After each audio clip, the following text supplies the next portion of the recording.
Hello everyone and welcome to day number 43 of your daily Chofetz Chaim. Today we continue with the fourth chapter of the laws of Lashon Hara. And the Chofetz Chaim says in halacha number 5,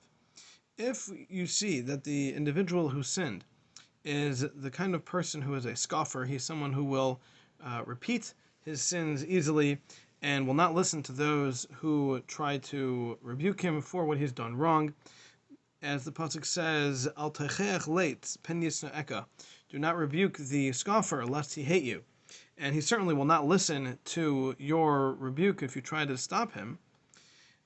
People like this will typically be at high risk for violating the sins repeatedly,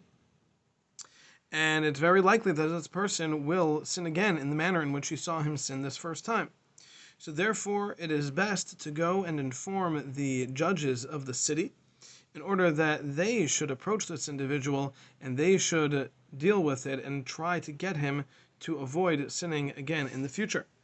And the Chofetz Chaim continues and says that it would seem that the same would apply to a relative or a close friend of this individual who is somebody that this person might listen to,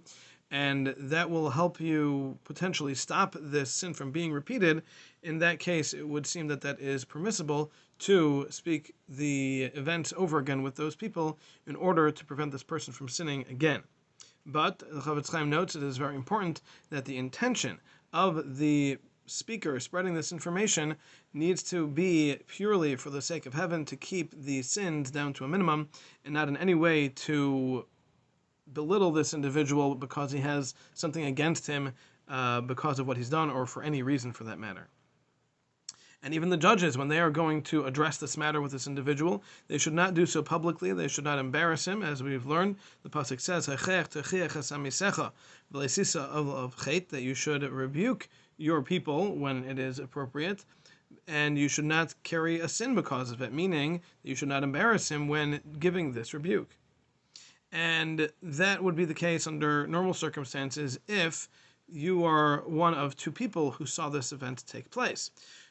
Then you are two witnesses, and two witnesses can give testimony in the courts. However, if you are a single witness and you alone saw what happened, then you should not go and reveal this information to the judges, because your testimony will be worthless, as it will not be listened to, and the judges are not even allowed to believe you as a single witness. And as the pasuk says, a single witness should not stand in testimony about another person's sin, because as a single witness you will not be believed. Therefore, by saying this information to the judges as a single witness, you will be nothing more than a Motzi Shemra, one who is creating a bad name for someone else. And our sages said that someone who kol hameid yichidi al chavered varavera, someone who does say the testimony as a single witness, there's lashes potentially involved, and it says that Hashem hates them under certain circumstances, and it is certainly not a good thing to do and would certainly not be allowed.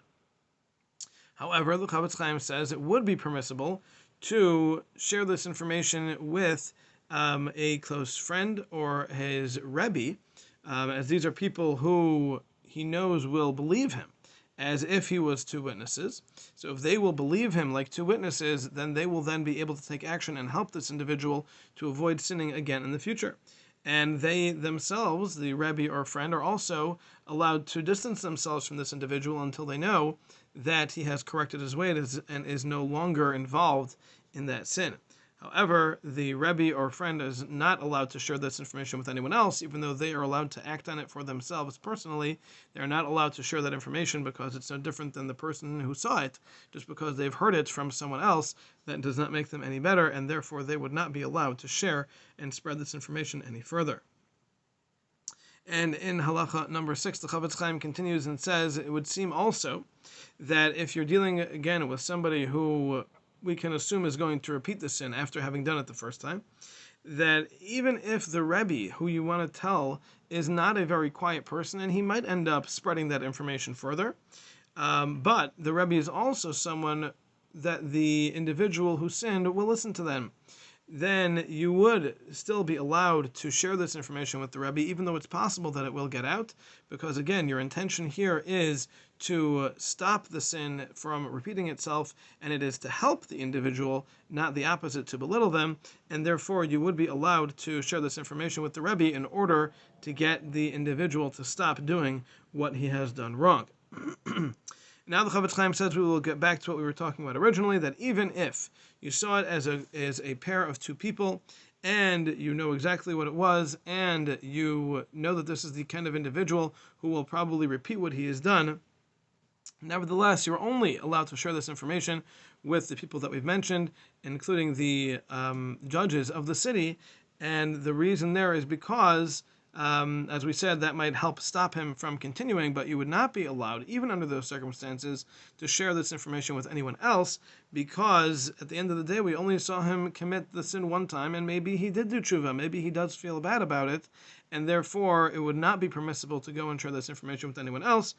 and he is still considered to be Amisecha as part of the nation, and would not be allowed to we would not be allowed to spread any negative information to them in any way other than in this productive way, which will help him to avoid sinning again in the future.